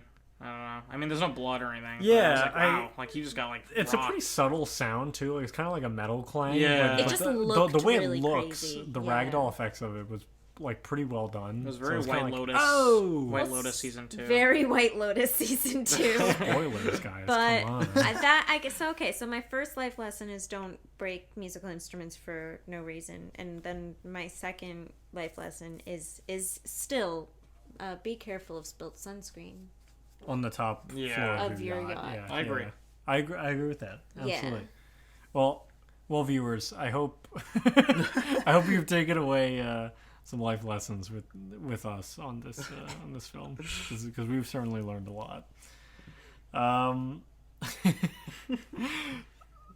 I have no segue for this, but I have no clue how old our child should be when we show them this movie. I'm still not old enough. I am 28 years old, and I am two Is viewings there- in, and I'm not. I need to be. How old is Christopher Nolan? I need to be his age. In his 50s? Not even, honestly. I think you have to be. I don't even know if like age is really the issue. More just like like a willingness to and an open mind to be transported in this way. Yeah. So I think it does still kind of require a certain youth, but not like what we've talked about in the past, like 13. You know, like you know, I think at least college level with this stuff, I think I agree. is important. Has So to be maybe like 18 plus. 18 for this plus. one. Well, it also depends on what you're trying to get out of it. If you're just like, this is a cool action movie, then you could be 13. But if you're not trying to understand a single thing in the film, then 18 plus. But to have the forethought to be like, I want to take this away from this movie, I think you can't be 13. That's for that. true. That's not. That's like a Yeah. That's mature not a- thing to try and do. Thinking of myself at 13 years old with movies, I wasn't really thinking about it like that. Yeah. You know, it was That's like, true. here we go, we're going in. Yeah. Let's see what happens. You know, you just kind of get transported along with it. And I think that is different to what should be taken in with this movie. How old is Nolan Sam? 53. 53. So Minimum 53 years old. so between 18 and 53. 53. and 53, Okay. but That's maybe pretty older. good. Maybe. Probably older. I don't know, because by 53 plus, you might be thinking like, I don't give a shit to figure Yeah, now this you're like, I'm out. old and like, I You're want kind of on the other end of Maybe it. you wanna read like, I books don't or want to something. figure. I don't care enough to figure this out. You know. So when Charlie is 53 years old, we'll sit him down and say, "All right, son, Tenet time. we thought it's time for It's- you to have a viewing experience." It's been 54 years beforehand. Let's talk about Tenet. Yeah, I don't think we're gonna do that. I'm questioning that math, but okay. Well, this movie came out in... Oh, it'd be even longer. This movie came out in 57? 2020. We saw it in... Oh, no. We saw it in 2021. Oh, I He thought was you born meant 22. since now. Like, since now. No, because he's 1 year old. Yeah, so No, I was like, no. it would be 52 52. years. Right. That was not the math All I right, was I'm doing. with you He's now. 1? I thought he's like 5 now. Charlie, your nephew? Yeah, he's doing his taxes, actually. He's like 30. Yeah, he's got a Okay, job. cool. Can he get me a job? Another job? We want Side two gig? jobs, right? A side gig? I thought this was your side gig.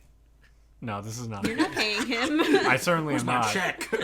Nobody's getting paid here. We cook you dinner when you come over. That's No, true. that's much appreciated. Yeah, that's pretty good. Your pretty company good. as well as a gift My Aw. company. is my paycheck. My company only. Yeah.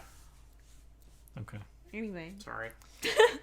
Anyway, let's play the fake Oscar. Let's play the fake Oscar game.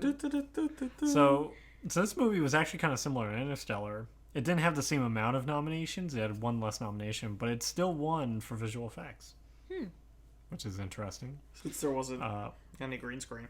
Right, it was nominated for visual effects and production design, which I think speaks to the lack of movies that came out in the year. Wow. Sam, Right. give us the rundown of what was nominated for production design this year. For production design, okay, so the other nominations was News of the World, which was Tom Hanks' movie. Oh, the Western, right? Yeah, which is really saying something that was nominated. Sheesh. Wasn't that movie just in a desert? I mean, I didn't see it, but it looked it did not look I've exciting. never even heard of it. I can't imagine it was memorable. Ma Rainey's Black Bottom. That's honestly a credible nomination since that's a period piece, and I think that's Yeah, that makes sense. The Father.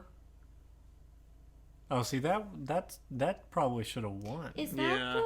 the The one? Anthony Hopkins. Yeah, the That one dementia. should have won. Because the Yeah. production design's actually basically a character in that Yeah, movie. that's That's yeah. incredible. Yeah. I was gonna say Ma Rainey's Black Bottom. I don't really see that. It's a great movie, but I don't see it for production yeah. Is design. he dreaming? Was he? He's dreaming. Our dog is like vibrating intensely. I don't know if he's having a crazy dream or what. He's going. He's acting out dreams. He's dreaming. He's dreaming crazy right now. Missy's checking on him. Yeah, and then what the else? winner of Yeah. Best Production Design was Mank, which Oh, which is okay. deserving. An actual good movie. Okay. That one makes sense. That makes a lot of sense. Over The Father. That Yeah. very much makes sense. thankfully did not get nominated for sound. This movie. Yes, that's good. It's more of a detractor. Like if you get a Yes. negative Or negative rating. Oscar. Or Rasley. Writing a Razzie. But so just a general question: is there any Oscar that you would want to at least nominate this movie for? I'd nominate it for score. Yeah, I agree with that. I like Let's the look, score at, in let's this look movie. at the score. No, let's look at the score. Yeah, here. what was the competition? So we had James Newton Howard with The News of the World. Those are the Okay, Tom so Hanks. you could take that one out. That's fine. Emil Masseri, might have butchered that. I apologize. For Minari. It's a cute score. I don't know if it would be like crazy. Yeah. Again, it's a testament to how nothing came out that year. Our dog is now licking his His Leg. private parts. private Just areas the leg. and giving It direct eye ends up contact to sometimes Missy. sounding really gross. Just a forewarning. He's shooting such a look at Missy right now. I'm sorry. It's like, why'd you call me out in the pod? Middle of the recording? Okay, Hour so sorry. 33? Keep going. Minari. Yes. Minari. Mank, Trent Reznor, Atticus Ross. That's a really good score, I actually. do like that one. That's a really good score. I want to revisit that movie. I do as We well. should do Fincher. Fincher? I suggested that. Yeah, we should do Fincher. I'm always down for Fincher. The Killer just came out. It'd be topical. Yeah, Killer. Zodiac would have to be a must because that's one of my favorite movies of all time. Yeah. So All right, so you heard it here first. We'll do Fincher at some point. We'll definitely be discussing Fincher in the near future. Defy Blood's Terrence Blanchard. I don't remember that. And It's probably good. Trent Reznor, Atticus Ross, and John Baptiste in Soul. That one. That's a good score. That's a great score. That's a good one. Yeah, honestly, I would keep the two Trent Reznor Atticus Ross scores. Yeah, I would put Mank in the winning position though, personally. The Soul one's so good though. But I can't yeah, complain 'cause that's such a tough one. Yeah. Probably both of those so good. I don't know if I would. I don't know if I would put Tenet in. I mean, I really think the score in Tenet is really good. There's certain, like you said, they reverse the score at times, and the melody's the same. And there's certain times too, like Neil Robert Pattinson's character, like the first time he shows up, the score like changes and becomes like this reverse score, which is a little bit of an audio hint that like, This guy's back in he's time. in. From when he Yeah, usually he's reverting and coming back forward in time. That's interesting. So, yeah, I don't know if I'd put it in score. I don't even know what. I would honestly just keep it for visual effects. You wouldn't give any other Oscars to this? Or even nominations, I mean. I don't know. Cinematography was really good. Yeah, Hope Van Honeman kind of popped off on some of these Yeah, shots. I would nominate it. I don't think I would give it the win for that year. What was cinematography that year? We had Trial of the Chicago 7. I don't think so. Nomadland. That's not a strong point of that. Nomadland, yes. That's basically the movie. Yeah. So News of the World again. I don't know. Tom Hanks must have given the Academy candy bars or something. I don't know. well, that's Paul Greengrass, right? And I think doesn't the Academy kind of dig Greengrass? Yeah. I don't know. It was just looked like a. I didn't see it, but whatever. It could be amazing. We never know. Judas and the Black Messiah, Oh, that's a good looking movie. and then Mank 1 Okay, for sure. cinematography. Yeah, that's a good looking movie, obviously. So I could take out Trial of Chicago 7 and put Tenet in there, Yeah. and that's what I would do for that. Yeah, I think that's good. I like both of those ideas. We're giving it a lot of credit for sure. Yeah. Because I think those are sort of like the strong suits of the movie. Yeah. It's kind of carried by technical. its cinematography and its score. I would say it kind of falters in most other places. Which is such a shame because, as I've sort of been alluding to, I feel like there's a really fun movie hidden under the crux of this that is just a like simpler movie. that's just like begging to come out, Yeah. but it just can't because it's under all this like Christopher Nolan scientific schlock. I agree. It's such a Without shame. an emotional core. Yeah, but if it was just a fun movie, you wouldn't be worried about it. But because there's all this other crap piled onto it, you feel like you have to like scavenge for whatever you can, and because there's no like emotional influx, like you can't even find anything. My favorite part of every Nolan movie is the emotional core. And I think that's why I didn't like this movie, was because I lost the part of his movie that I love so much. I think there's an emotional core. It's just not done well. It's just not. I guess not, because I have no idea what it is. Well, because it's- I mean, it's the son. It's the the mother and the son son. and mother relation. It's just so surface. I think Yeah, that's the it's issue. just really not. It feels like compelling. a side story. It doesn't feel like... It's a part of, I guess, the hidden twist, and it's sort of, it feels more like, as opposed to being an organic part of the story, it feels like a necessary addition to the script, which I think is an important distinction, because a necessary inclusion in the script doesn't really mean that it's either well done or well fleshed out or feels in tune with the rest of the movie or anything like that. It feels more like tactile, like we have to have this in here Yeah. for the sake of the movie moving Yeah. forward. There's just so much obligatory stuff in this movie that, really, like I said in the beginning, just gets in its own way. Yeah. For the hot take section, I think it's sort of hard to know where to approach this one because we feel more negative about it. I mean, is there anything that like It would have to be Any like a hot positive takes hot that- take. well, it doesn't have to be. You could still have a negative Most hot take. takes end up being like what people wouldn't agree with. Right, that's the whole point of the. Yeah. Yeah, I that's mean- why it makes the hot take hot. I think. I guess my hot take is that I think John David Washington is the best performance in the movie, but that might is a just hot take. that might just be because you guys don't Yeah. really like it. I don't know if that's the common Yeah. thought. No, I think a lot of people did like him. I think that's a minority. Yeah. I think. I think you and I are the minority. Yeah, exactly. Yeah. Exactly. That we don't think he's the best performance in this movie. That is a hot take. Okay. I agree Alright. with that. All right. I'm having a hard time coming up with a hot take because I feel like I'm probably with the common viewer on this movie for the most part. Where I'm just like, I'm curious I just have a what giant the question Letterboxd mark score over is my for this head. movie. Yeah, because I feel like recently there's been more of like a reclamation for it, which I think is Yeah, like a interesting. cult following. Yeah, like of suddenly people are like, wait, sorts. this movie's actually good. Letterboxd, the average rating is a 3.4. Yeah, that's probably about where I would expect it.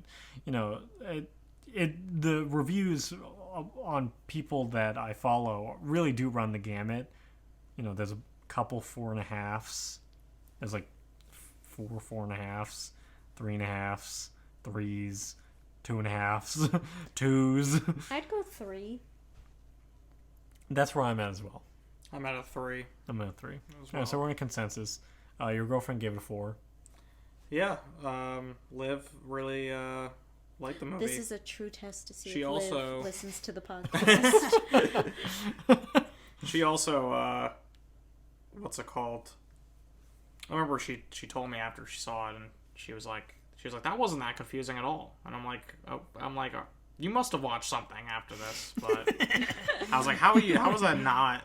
Yeah, check her She's YouTube just smarter than all of history. us. Well, that's crazy. Yeah, like there's a few people that I follow that are, you know, legitimate critics. Shout out to David Sims of the Blank Check podcast and Sean Fennessy of the Big Picture. 4 and a 4.5 for this one. I think I know very why. interesting. Because I think there's an aspect of this movie that if I think I was like really in love with that aspect, which is that this is like I feel like going to be that forgotten film of Nolan's filmography, you know, like the least, especially because like I released in COVID too. Like it's that one that like people are not going to really talk about, and I think that makes it more appealing. And like I think that's a fascinating aspect of this film is that I like movies and directors' filmographies where like this is the one that people don't talk about. It's like a dark horse. The underdog. You know? Yeah, it's like no one's really talking about this. And Tenet, especially with Oppenheimer, like I feel like it's been eclipsed even more. Yeah, for sure. Yeah. I mean, I think The Prestige is kind of like that too. The Prestige Nolan. is for sure in Right. terms of early, but I guess in terms of like his latest films, the last like 5 movies he's done. Second Yeah, it's half not of a his career. blockbuster. Like the most recent 2010s kind of Nolan stuff. Yeah, that makes sense. Because it does feel like he really hit a different level after the Batman trilogy finished. Mm-hmm. He sort of entered an upper echelon of entertainment culture and pop culture at large that I think that few filmmakers have nowadays. Yeah. Which, you know, I think allowed him to really have full reign on this movie.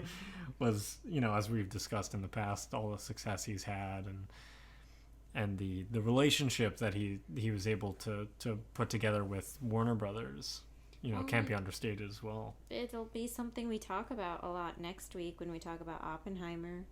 Kind of like what led him to be able to put out something like Oppenheimer. It's a cool journey that Nolan went on. Yeah, I'm definitely excited to dig more into, in terms of research, the sort of transition between Tenet and Oppenheimer. Yeah. Between the two projects. Because it had to be on his mind. Yeah, From that scene. He talks about Oppenheimer in... It sounds like I think she says, like, the future's Oppenheimer. yeah, she does. She does Yeah. like put that in the... And she says, the movie. she's like, oh, Oppenheimer saw the world ending. Like, they saw, like, you know, like that... what's the word I'm trying to think of? Like, he saw the world being engulfed by the thing he created. Like, they kind of... like, that whole scene, I was like, oh, this is, like, the movie. Like, this is Oppenheimer. Yeah. This is Oppenheimer, absolutely. Like, it was, like, a weird yeah. preview. It's like he was, like... It's like the end of Batman Begins where he, like, shows the Joker card. Gordon's like, the Joker card. And Batman's like, we'll get him. You know, and things like that. Like, I was like, oh, it's like teasing the next Nolan good movie. Batman. Like, it's like it's all in the same universe. Yeah. Well, you it's know? like another freaking time thing. Like, Nolan's like, here's a look Yeah. into the future. Like, For real. It's just his whole thing. I'm curious if we go to IMDb, like what the first quote. I'm curious if it is. Okay, it is one of the more jokey quotes. I was wondering if it would be exposition or not, because definitely one of the things that we've discussed a little bit, but not too much, is the writing of this movie. We've kind of glossed over it in a way, but I think there's elements of it, sort of what I was saying previously to you guys about how there's another movie like Hidden Under that just wants to come out so bad. There's elements of this movie that have, like decent dialogue moments between the characters, but just doesn't quite hit, like Missy was saying, because the characters aren't really characters for the most part. But on paper, again, it's pretty decent. Yeah. So I think it's such a shame that like it just doesn't quite all come together when you get to the final product. And I think that's really the sort of encompassing thing about this film. Is that it doesn't quite all come together.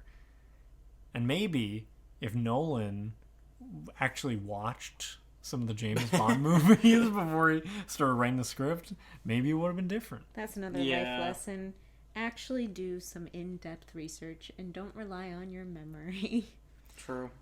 Well, and that's the sort of send-off kind of question that I want to pose to you guys is, do you think that Tenet was like a fun experiment for him? Like what was his intent with the movie? Do you think he was like, I want to make my next, like, Inception? Like I want to make this massive popcorn movie that's got a lot of like science backed up on it, but also is entertaining and has memorable moments and things like that?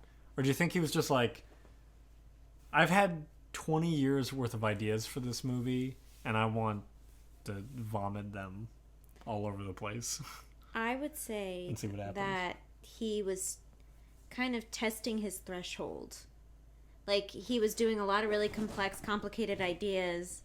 I think he was like, oh, I have a bigger budget. Let me see if I can take it a step forward, like a step more. Like, let me see if I can make it even more complex, more like, because obviously his complex ideas were doing well financially, popularity-wise. Like, it was all working. So he's like, oh, let me see how far I can go. It's like testing your like tolerance to something. And I think he did the test, he did the experiment, and it ended up being a little too far. And I think he does dial it back to a place that works with Oppenheimer. Do you agree with that assessment, Sam? Yeah. I mean, we'll get to Oppenheimer and his intentions with that film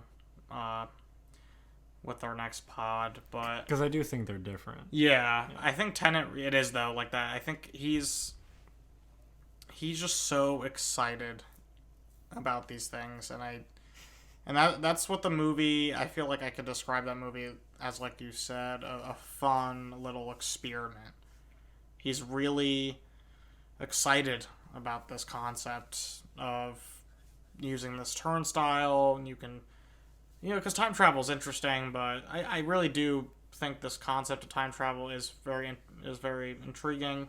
The way you're going through a turnstile, experiencing time in reverse, and then you can go reverse time, and you have to live out those days. So you can go a year reverse in time. It's not just jumping to a different place. Yeah, like you need to live out that year back in time, and then re-enter forward time. Well, it makes you think of how many years did Robert Pattinson? Yeah, exactly. That it could be like hundreds of years, like almost like it's well, not hundreds, but like near 100 years even. Like it's crazy to think about it, but I do believe that this movie though is just kind of gonna be claimed as that he's trying to do some fun stuff here, but he's really just going above and beyond in every way.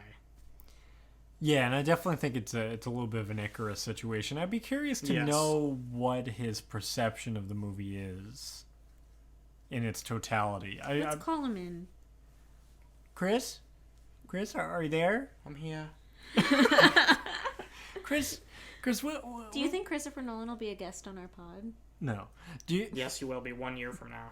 I'm calling it right now. Whoa. Well, that's awesome. Yeah, because he'll really want to answer our call after he wins an Academy Award for Best Picture. Yeah, I know. Well, I just dated myself. After hearing for this how we podcast. talked see. about his movie Tenet. Well, we'll be glowing about Oppenheimer, so it'll be okay. Yeah. You know, this is the movie that matters. Not to say that Tenet doesn't matter, because I think it's still an interesting part of his. I think it's an important filmography. part of his filmography. Yeah, I mean, it's the most expensive movie he made. Well, and it was Up to fun that to point. see him be a little kid, you know? Yeah. Yeah, and pull all the stuff that was interesting to him when he was younger and try and apply it with the lessons and filmmaking knowledge that he's garnered over such an impressive career up until that point already, and only continues to grow more impressive. I mean, that's why we picked him to be our first miniseries in the first place, was because he's had such an insane career, has delved into a bunch of different genres, and has had a lot of success and feels like a real high-level mainstream director.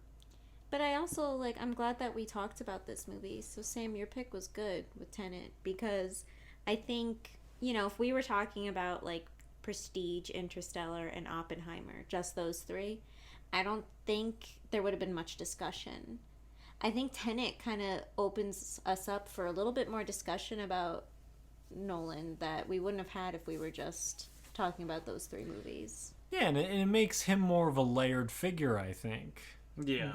I mean, we had our back and forth about our opinions on things like Interstellar and even The Prestige a little bit, but we're a little more consensus on that. But I do think that if we only approach those three movies, it would be a little bit more like, this guy just hits. And every time he goes out and he does something, it hits. Mm-hmm. And I think, for the most part of his career, honestly, he does. But that is what makes this movie interesting. Is it's just a little bit off the beaten path of his usual kind of stuff. And again, I'm really curious to know if he feels that way about this movie looking back on it, or is he kind of passing it off like, I had a good time with it. I did a whole bunch of things that I always wanted to try and put on screen, and I think my team did a really good job putting that to life and things like that.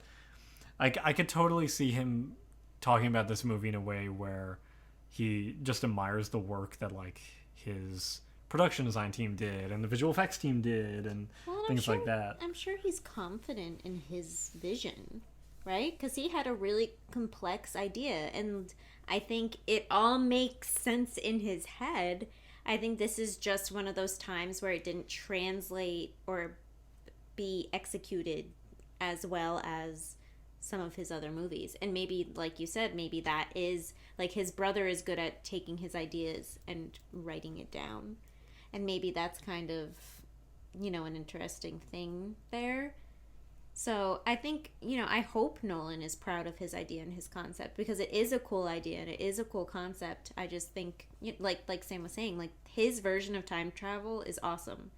I just don't think it was executed the way he was probably intending it to be. Yeah, because after this with Oppenheimer, he ends up working with a writer, Kai Bird, who did co-authorship on, or no, actually, Kai Bird and Martin Sherwin both co-authored the American Prometheus book that movie's based on. So actually, that one was also written just by him. But we can get into more detail about what makes that script more successful, because there is something very glaring about that script that makes it very different. But you'll have to listen to that podcast. That's right. You'll have to wait and see to hear all about that movie when we record next and release that episode next. Yeehaw. Is there anything else that we left out about Tenet that we haven't I feel like touched on yet? I feel like we've covered it.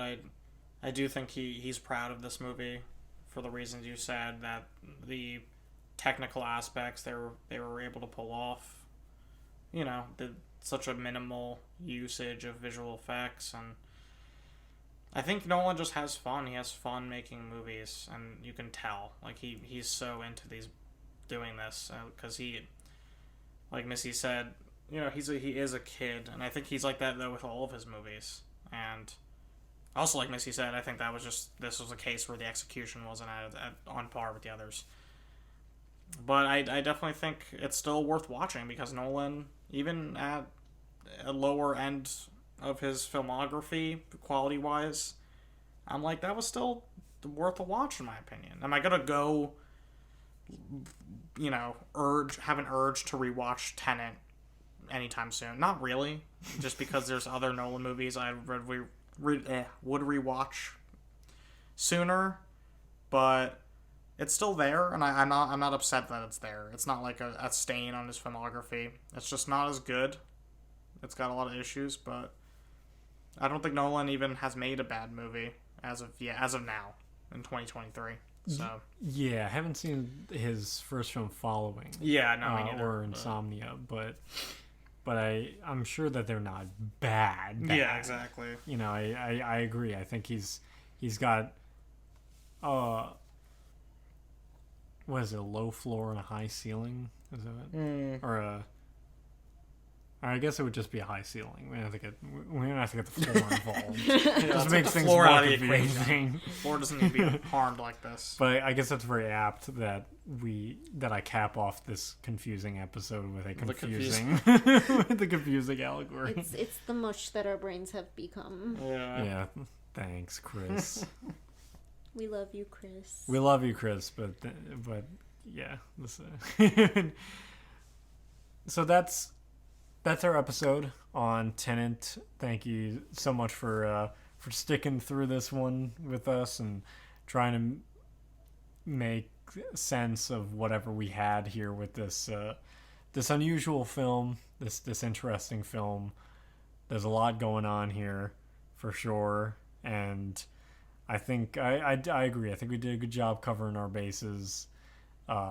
And next time we come to you is going to be the finale of our first mini-series, our Oppenheimer podcast. Hell yeah. Which I think is very exciting. I've only seen it once, so this will be my first time revisiting. Same. And I'm incredibly excited. I had a really good time the first time I watched it in the movie theater, but there was a freaking bar in front of the screen we were watching it. Well, and it was also a small, sort of like normal standard size. Yeah, we should detail our movie theater going experience that day. Because that was quite a shit show. Yeah, because of course we indulged ourselves with the Barbenheimer double. Yeah, we did the Barbenheimer. And so that's certainly going to be a major part of our conversation. That's probably going to be our longest episode. Yeah, there's a lot to delve into. There's a lot to dive in, not just with the movie, but the context around it, too. Yeah, and its recency as well. Yeah, there's a lot going on there that I'm very excited to dig into with you guys. And that, I just ran right into your finger. I turned right to Missy, and her finger was waiting for my nose. I was trying to get something off your nose, but then you turned into it. Oh, I thought you were just. I thought it was a joke. No, you were trying to poke me. I was trying to help you. Wow, I thought it was a joke. That's kind. Sorry. That's the kind of energy we need leaving the Tenet podcast. Camaraderie, understanding, teamwork. Don't try to understand it. Feel it. Feel it. And scene. Thank you all so much for listening. We'll see you next time for the finale of the Nolan mini-series. Woohoo! But until next time, I hope you enjoyed your stay at the LilliHouse. We'll see you next time.